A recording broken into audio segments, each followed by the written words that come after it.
22 जुलै 2023च्या अतिवृष्टीमध्ये बाधित शेतकऱ्यांना आणि नुकसानग्रस्तांना शासनाकडून आलेल्या मदत निधीच्या वाटपात प्रचंड गैरव्यवहार झाल्याचे उघड झाले आहे। शासनाकडून आलेला मदत निधी नुकसानग्रस्तांच्या खात्यावर वर्ग झालाच नाही। या उलट प्रशासनातील काही अधिकाऱ्यांनी संगनमताने तालुक्यात गोरगरीब आदिवासी बांधवांच्या बँक खात्यावर पैसे जमा केले। नंतर आपल्या खात्यावर चुकून शासकीय निधी जमा झाला आहे असं भेडसावून संबंधित आदिवासी बांधवांकडून ती रक्कम रोख स्वरूपात वसूल केली गेली। म्हणजेच ज्यांच्या खात्यावर पैसे जमा होणे अपेक्षित होते त्यांना एका कवडीची मदत न करता इतरांच्या खात्यावर पैसे जमा करून पुन्हा ते रोख वसूल घेण्यात आला आहे। हे प्रकरण इथेच थांबले नाही। शासकीय अधिकाऱ्यांनी केलेल्या गैरव्यवहाराचा माझ्या गोरगरीब आदिवासी बांधवांना नाहक त्रास सहन करावा लागतोय।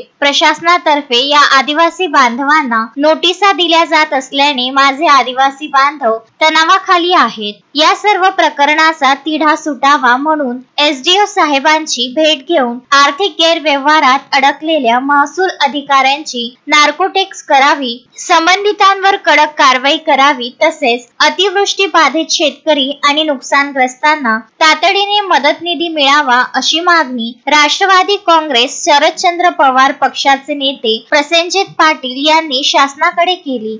जे आदिवासी गाव आहेत, आदिवासी लोकांच्या अशिक्षितपणाचा आणि साधेपणाचा गैरफायदा महसूल विभागाच्या काही कर्मचाऱ्यांनी घेतलेला आहे।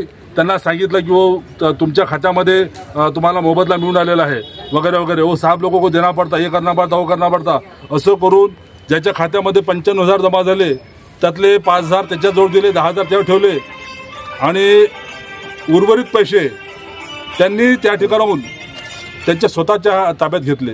काही काही ठिकाणी तर मला असं माहीत पडलेलं आहे फोन पेवर देखील पण पैसे घेतलेले आहेत।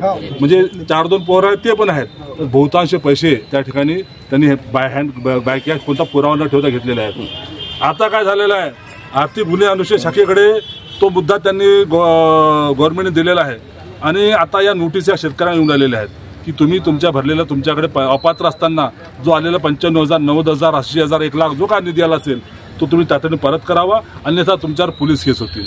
ॲक्च्युअलमध्ये त्यातल्या 95,000 किंवा लाखातले 5 ना 10,000 त्यांच्याजवळ मिळालेले आहेत। बाकीचे यांच्याच रेव्हेन्यू डिपार्टमेंटच्या कर्मचाऱ्यांनी ते पैसे पोबारा केलेले आहेत। नेमके कोण केलेत पोबारा? तो त्यातले जे बिलेवार आहे, तो माटे आहे, हे 2 कर्मचारी आणि त्यांचे काही सहकारी। तहसीलदार दोषी नाही वाटत का? तहसीलदाराचा दोष कसा आहे, तहसीलदार दोष हा असा आहे की तो 2023चा जो 22 जुलैचा जो महापूर आहे जळगाव संग्रामपूर 2 तालुक्यामधून झाला, बरोबर आहे? संग्रामपूर तालुक्यात एकही केस नाही, नॉट अ सिंगल केस।